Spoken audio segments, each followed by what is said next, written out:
Hello, everyone, and welcome to In the Rising podcast. My name is Bettina, and this is the platform I've chosen to talk about living a life that's in alignment with your vision, your hope, your potential, even in the face of trauma and really devastating circumstances. So my podcast today is with a conversation, Ashley Michelle, who has a story that was national news, international news, and I have it linked below, just the extensiveness of her story. But you know what?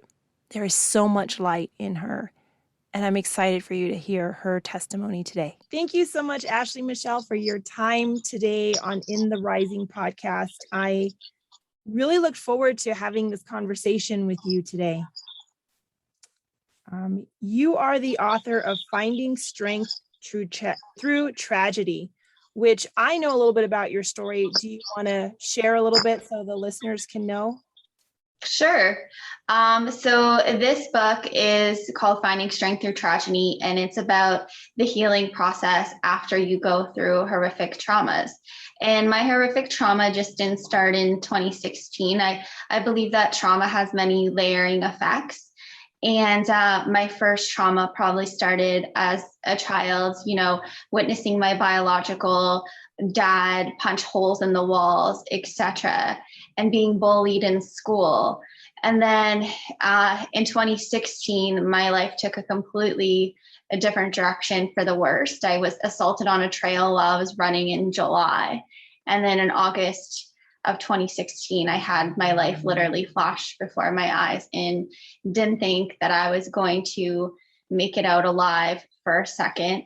My ex had just killed one of his good friends and then tried to take my life in the process.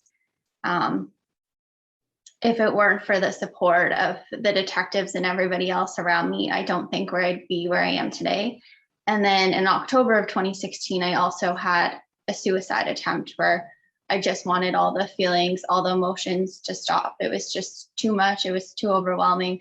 I felt so withdrawn and I had all the support around me. And I just wanted the pain to end. And, I listened to your story and I'm going to put the link on for other people to hear it as well. But you also said from the get-go that the detective said to you, please don't go down the route of alcohol and drugs. And so they kind of knew before you really could process yourself the severity and the depth of this trauma. Is that? Yes, absolutely. Like that hit me hard when before they even asked me any single questions, they said, can you please make us a promise that you won't turn to the streets for drugs, for prostitution, alcohol? And that really, really hit me hard. That just goes to tell you the statistics for survivors of crime, that most survivors of crime end up turning to the streets as a result. And, some may have no support at all around them, and that's why they turn. Some may be overwhelmed by the support. Words hurt too. And I actually wrote a blog on that because so many people are quick to judge and point fingers. Oh, like I've had comments made at me like, oh, you're telling me you didn't see this coming, and just really disrespectful remarks. And if you were to tell that to a 16 or 17-year-old girl who has low self-esteem, low confidence, that would just push them to the streets that much more. For somebody that's going through trauma, you just need to be a sounding board to them. That's all they need. That's all they want. And you made a good point with that because there are so many layers of trauma. And once you have gone through so many, your perception of right now, in any way that they say that you can't see the forest because you're in the tree, right? You can't Correct. see the big picture the way other people can. But what you highlighted was we could stop judging.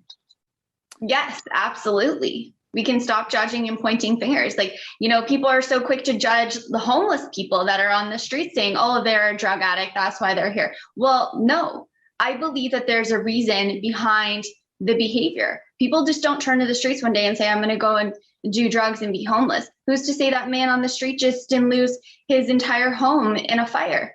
Who's to say that he just didn't lose his family? like nobody knows what somebody else is going through. And, as difficult as everything that I was going through, I always told myself that there's somebody going through so much more. Like I volunteered in pediatrics. So I saw firsthand, the depression, the PTSD, the anxiety that so many of these parents had to face as they had the possibility of maybe losing their child. And that's a parent's worst nightmare. No parent should ever have to go through that kind of trauma. And so when I was at the hospital, it just put everything in perspective for me. It's like, you know what? These people are having a really rough day. Your day isn't so bad right now. You're alive, you're healthy, and there are people who are just struggling to get through day by day. And you can have, excuse me, more empathy for people who are struggling with a really bad day, because you never know who you're talking to if they've had one of those really bad days, right? Exactly. Yes. Like people tell me like I'm so bubbly, I'm so outgoing, I'm so friendly, and stuff like this could never happen to somebody like me. And I'm just like, no. Like I actually did a placement where I worked with some teen moms. And my first relationship was actually extremely abusive.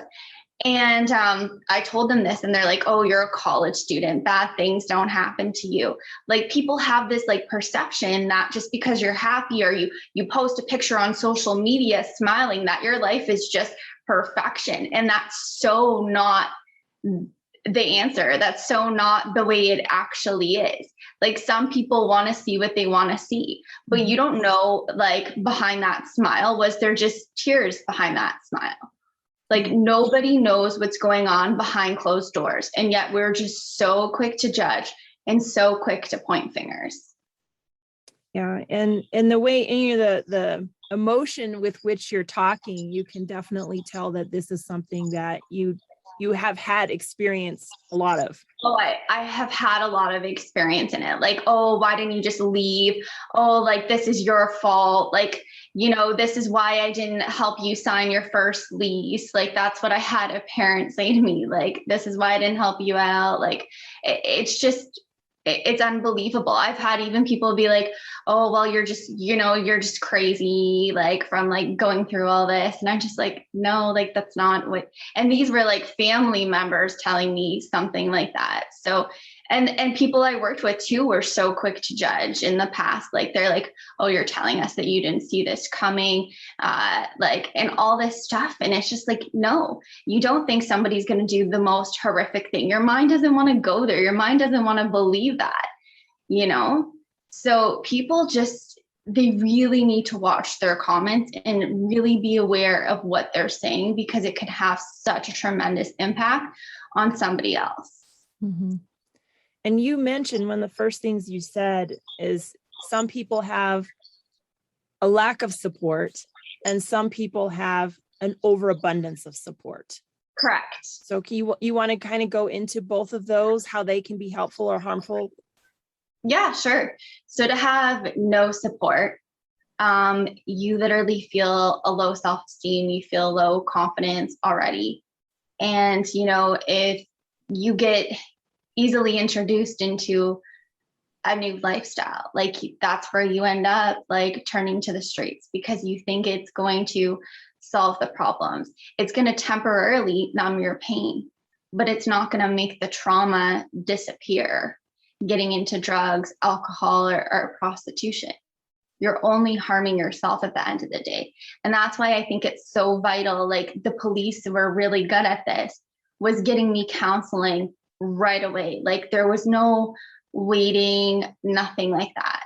And I think that is so, so vital. And that's why proceeds too from my book go to helping survivors of crime, because it's maybe that person just needs one more counseling session to get to where they need to be. Because eventually the criminal justice board cuts you off of sessions because they don't want to provide you sessions your whole life. But what people don't understand is this is a life sentence that I've gotten. Like now I get parole packages, I get parole letters and stuff like that from the parole board. I'm now like registered with one of the police officers there to get information, et cetera, et cetera. And it's a lot to process. It's a lot to go through. And I think support is vital, but I think it's also self-discovery. And I think it's really looking at your relationships. You know, even if you have that abundance of support, is everybody actually in your corner? Because so many people can say anything they want, but actions speak volumes. And this is where I really had to self-reflect and looked at what relationships were helpful and positive and nourishing, and what relationships were negative that simply you just need to cut ties with. Because those relationships are only going to, the negative relationships are only going to push you to the edge. You need people that are going to be positive, that aren't going to judge you, that are going to be listeners, that are going to be there for you no matter what. Mm-hmm. And that's what I think. You can have abundance of support, but it has to be the best support for you, because you're in charge of yourself and you're the only one looking out for yourself at the end of the day. Nobody else is. So you have to see what fits in your life and what simply doesn't fit. And you have to make those choices. Nobody else is going to make it for you except yourself. And you got to learn not to get taken advantage of. You need to learn that a relationship is give and take. It's just not take, take, take. I believe that every relationship needs to be 50-50. You can't be the one making all the effort. You can't be fighting for something if the other person's not willing to fight for it.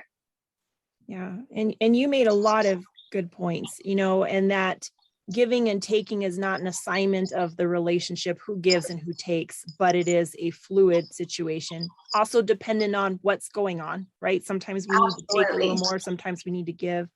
And you also highlighted the self-responsibility. Like you said, you were so overwhelmed with the amount of pain and trauma, which I just reading about it, I get a visceral response about what you've gone through. And it does seem just too much. But you also said here, ultimately, you took self-responsibility for your journey from here on out.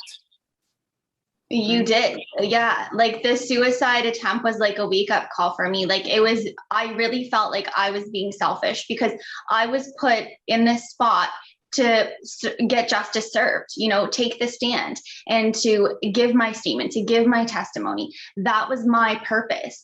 And to just like simply end my life, well, that wasn't going to help bring back the deceased. That wasn't going to help make the situation go away. You know, it was running away from the problem. And instead of running away from the problem, I chose to get in front of it and to take action with my life and go to counseling and have the right people in my life. And, you know, the gym, oh my gosh, the gym alone literally saved my life entirely. Like people don't understand. They think that working out is just this like huge physical component. Oh, I want to look so good. No, it's not. It's like mental, it's emotional, it's everything combined. Like for me, it's like a mini vacation. It's me getting away from all my stressors, just being in my own zone. It is so refreshing. And especially if you're having a tough, rough day, it's nice just to get away, take a breath, and focus on yourself. And you know what? There's nothing wrong with focusing on yourself. Like it is not selfish whatsoever. Like if you make plans with people and you feel like you just don't have the energy, then it's okay to step back and, you know, order some takeout and catch up on your favorite shows. There's nothing wrong with self-care. Self-care is vital to a healthy, better you. And that's what my podcast is all about, is acknowledging the importance of yourself so that you can give to your family, your friends, society. But what you also said that is so important is with focusing on yourself, you are able to filter all those emotions that you're going through. Because, you know, as a physical therapist, I see a lot of people and I'm taught not to chase the pain. Some of that pain does not have a physical origin, right? It's compound emotional stress, trauma throughout their life, like you've experienced. And you're using that energy and motion, that emotion, you're now putting out through your exercise, through your motion. So I'm glad you made that connection, because that's so true. Well, you can't help others until you help yourself, right? Like you need to take the proper steps in order to get to where you need to be. And that step starts with you. You're in this life, you decide how you want to live it. You decide what relationships are beneficial. You decide what counseling is going to be right for you. Maybe it's group counseling, maybe it's one-on-one counseling. You get to decide how you want to live your life from here on out. And for me, it's just becoming the best version of myself that I can be every single day. It's to inspire and impact as many lives as I possibly can. I don't think that time heals all wounds. I think it's what you do in that time that matters. And for me, that's working out. I actually just finished doing 6 blogs this morning before talking to you. I woke up at 7 to get those done because it's amazing. Especially too, when I'm at the gym, I find myself getting all these ideas rushing through my mind. And I'm immediately texting myself being like, oh, here's another blog idea. Here's another, or I'll be sleeping. And then all of a sudden I'll wake up and I'm texting myself about another blog idea. I just feel like it is so therapeutic and it's so healing. And I've already had people share my blogs on Facebook telling me how impactful it's been for them and how much it's helped them. And that's what it comes down to for me. It's not about anything else, but helping somebody else and making an impact in their lives for the better, leaving somebody better than you found them. That's what it's about. And there's a lot of, I call them wise people. As we go through life, we become wiser. That really the people with the most fulfilled lives lead a life of service. That is so fulfilling. And that's what you did with this book. Did you feel, I'm sure it was therapeutic, but were there parts of this book that you felt like, wow, I didn't realize that part of myself, or that pain was in there? Or did you notice anything like that came about for you while writing? Well, I noticed in a part of writing about strength is, we often really don't think about strength until we're forced to go through some horrific trauma in our life, and how important it is to have strength and grow from strength and learn from strength and have strength be a part of our everyday life. So for me, I really wanted to highlight that for other people. It was definitely, there were some challenges in it, but I found it therapeutic for the most part. And I really liked writing the chapter on who I am today. It was like writing a journal entry, you just sit there and you self-reflect on your journey and how far you've come, and sharing that to help empower somebody else. I believe that every trauma is a teaching tool, a teaching lesson for somebody else. Yeah. And if somebody else can take this book that I wrote and say, oh yeah, I get it. Yeah, I was there. I understand, I've been through something so similar. I also talk about domestic violence and how, it's not just so simple to just up and leave your abuser. There's a lot of things that people don't know. On average, it takes a woman 8 or 9 times before she leaves her abuser. And, separation assault happens when you leave your abuser. And that's when you're most likely to get murdered by your abuser. So that's why it's so important to have a safety plan. I talk about that in my book too. And I talk about anxiety, PTSD, and depression, because there's so much stigma around that still. People are ashamed that they have that. I'm not ashamed that I have that. It's a part of who I am now. It's, it's a learning curve. It's learning how to cope. It's learning how to deal. It's problem solving. It's a new challenge that I'm up for in my life, is how can I get through this? How can I face this? And like I said, the gym's been a huge part in helping me cope with the anxiety, the depression, the PTSD. Yeah. And with that, you talk about those feelings of PTSD. How do you feel like throughout your day that you'll still notice something, that something still triggers? Oh, yes. Yeah. Yes.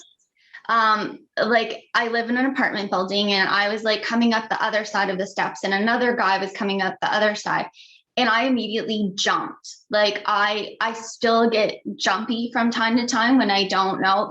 I'm very hypervigilant, and I'm very aware of my surroundings now. Like I carry a whistle when I go for a run. I stay on the main roads when I go for a run. But there are things like that are definitely challenges for me. I'm always like looking back, making sure nobody's following me. But yeah, stuff like that, just someone walking up the steps and surprising you literally makes my heart like just jump. So yeah, it's definitely, there are still some aspects that are still there. But it's learning how to deal with it. It's learning how to problem solve. It's learning how to go on. One foot in front of the other. It's hour by hour. Some days it's day by day. Sometimes it's all about being patient with yourself and knowing your triggers and figuring them out. Mm-hmm. And, in that too, when you're talking about being hypervigilant, that's for safety and strength, but hypervigilance is also exhausting. And so you're patient with yourself because you may just feel more exhaustion, just day-to-day things, because you're so aware. Mm-hmm. I actually wrote a blog on being hypervigilant and how I carry a whistle and how I'm so aware of my surroundings. And yeah, I still text sometimes while I'm walking, but I'm always looking, I'm always, and you're right, it is exhausting. It does take a lot out of you, but I'm just in the process of like, it's better to be safe than sorry. Like you just like, this world comes down to like a lot of bad people in this world, which I hate to say that, but there is. And I just have my eyes wide open now. I know what feels right and what doesn't. I follow my intuition. And if something doesn't feel right, I react right away. Mm-hmm. And that's where you got to take out your toolbox. That's where I still keep in touch with my detectives. Like that's when you call 911, you call the people that you're already comfortable with, that know your story. So I think it's just learning and knowing what to do in a situation like that and being as cautious as you can. Like your safety comes first. Your safety is vital. And if something feels off, you need to react right away. Don't second guess yourself. Mm-hmm. And then ultimately we do have answers, right? We do know when something's right. We do know when something's not right. Exactly. Yeah. And what you also said in your story is that you also struggled through survivor's guilt because this person did not make it. You were not, you were assaulted. You have your story, but you lived. How are you processing that? Because that is also much more common than we ever talk about. It's not just for veterans of war. It is also sometimes veterans of trauma. I completely agree with you. It's an ongoing thing. I have my moments. It was just the deceased's birthday on the 3rd, which is hard like that. And then the anniversary of August 28th is coming up this month as well. I find it more challenging on those days because your mind really stops and thinks. But it's a forgiveness of self. And, you go through all this self-doubt, you go through all this hatred, you go through all this blame. And, I blamed myself for everything that happened. I was like, well, maybe if I did this for like the accused or the person that committed this crime, if I did more things to help him out, then would I be in this situation? Like, and I can't give myself all that power and control. I can't go back. I can't change things that I know that.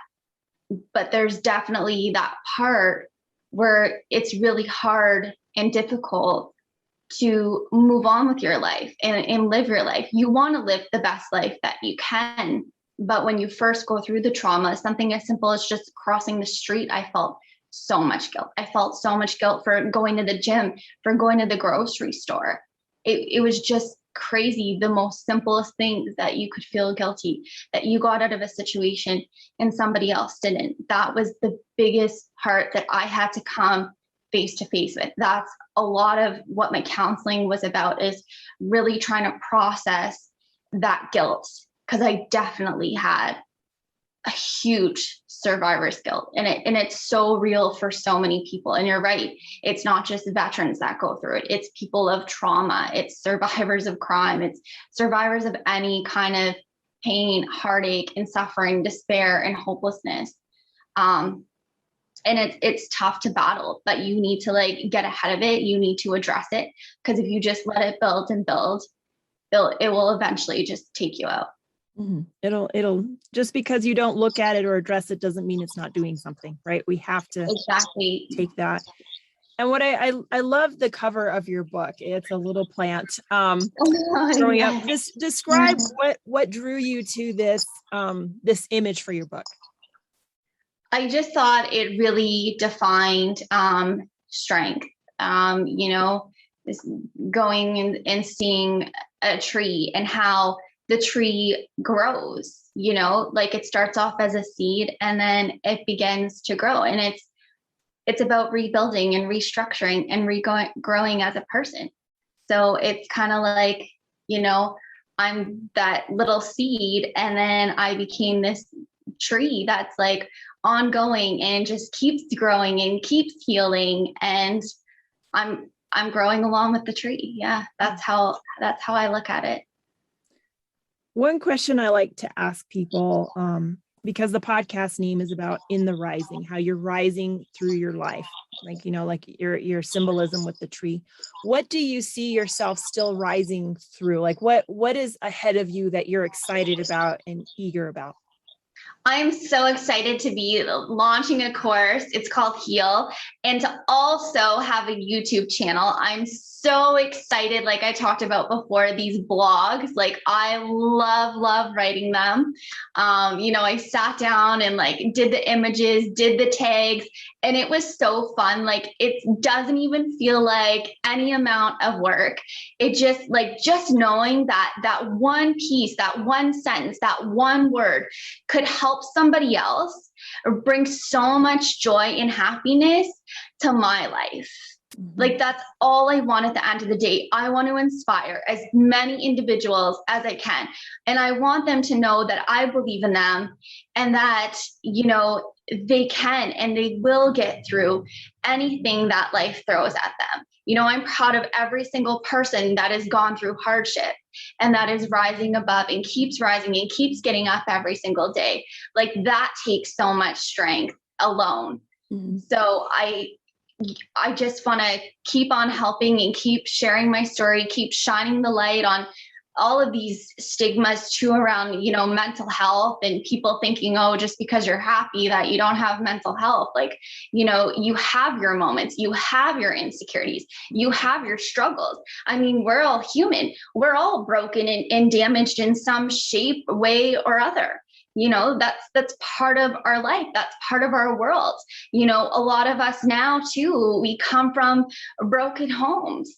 I came from a broken home. Like, a lot of people in this day and age, they don't have a mother and father. They may have grandparents or aunts and uncles raising them. And that's okay. And, that's why I think it's so important to share my story with the world and share, even my childhood stories, because so many people are relating to not having both parents in their life. Maybe that's something else that I can help people cope with. You are who you are, and, you're made of so much strength. You have so much potential in you. It doesn't matter how you're raised, or if you're raised by two loving parents, or if you're raised by an aunt or an uncle, whatever, you are still a wonderful human being. And because other people have let you down, you cannot let that get the best of you. You cannot, or it's going to wear you out. It's going to drain you. And I think you just have to keep believing in yourself no matter what, and realize that you are an unstoppable individual who can do anything he or she sets their mind to, with the proper people, the proper support in your life, and by taking the proper steps and growing as a person, growing as an individual. Self-reflect, journal, go for those walks, go for those runs, join a gym. It's all about taking care of you. That's how you get to being the best version of yourself that you can be. Yeah. I love that. I love that that you want to inspire people to realize they are unstoppable, because so many people do not know that. And what is the name of your blog? My blogs it's on my website, Finding Strength Through Tragedy. Okay. So there's like numerous blogs. There's one on depression. There's one on anxiety. There's one on heartbreak after trauma. There's one on life sentence. So I kind of talk about, what it's like, because people just think after the trial, it's all said and done, and it's not. I talk about how I'm also faced with a life sentence for the rest of my life as well. Like, I have to deal with my ex now forever. Yeah. That's what it comes down to. And so I write about a lot of things that are relatable to other people, struggles that other people may be going through. And I wrote also about finding happiness after trauma. I wrote about relationships after trauma, what all of that looks like. So just really basic things in that it's okay to be happy after you've gone through trauma. It's okay to start over and live the best possible life you can for yourself. You deserve happiness. You deserve joy after all the pain, after all the heartache. I talk about, going through relationships, going through a romantic heartbreak. I talk about all of that. I just want things to be relatable to others and for people to be like, yeah, you know what? I went through that. This is really helpful. And I even list some resources, like in the domestic violence one, I list community resources. I'm just really all about giving back and helping as many people in life as I possibly can. Because let's face it, life is difficult. Mm-hmm. It is. And so your website, Finding Strength Through Tragedy, is how people can connect to your blog, to your YouTube, to your Facebook. My website is ashleyinspires.com. Okay. That's what my website is. Yeah. It's ashleyinspires.com. And then I have a Facebook group called Finding Strength Through Tragedy. And then I also have an Instagram of Finding Strength Through Tragedy. Okay. And then I have a Facebook page called Ashley Inspires as well. Because I want people to know how to connect with you, whatever I sent you an email with all the links. Fantastic. Because I'll look again, because I saw the link to the, I can't, Lord. I'll text you. I'll email you because I only saw the link, but I will check because I have to scroll back and forth because I want to make sure I have it. Yeah, I took a picture and I listed it all for you. So It's in a picture format, but yeah. Okay. Thank you. Well, I really appreciate all of your time this morning. You really have a lot to offer the world, and you really have a lot to offer, especially women that have gone through similar traumas of abuse and, there's the same cycle. You're trying to stop the cycle. And for that, I commend you. Thank you so much. And thank you so much for giving me the platform to share my story with the world, because it's all about is helping many people as I possibly can, and reaching out to more and more people is what it's about. So this was definitely one of those jaw-dropping conversations when you realize the magnitude of what someone has gone through and who you're looking at today, of taking that circumstance, which is huge, and changing it, really making it something that will help so many other women, and just living the life she's living is helping. So as she said, there is links below, and I would absolutely love you to follow Ashley Michelle to encourage her and to help spread her word out to more people. If this podcast today was beneficial to you, or you feel that someone would benefit from listening to it, that it would help them, encourage them, inspire them, please share it and leave it a positive review as well. It does a lot for the podcast to just bring it exposure and bring it out to the hands and ears of those that may desperately need it today. Until next time, let's keep building one another up.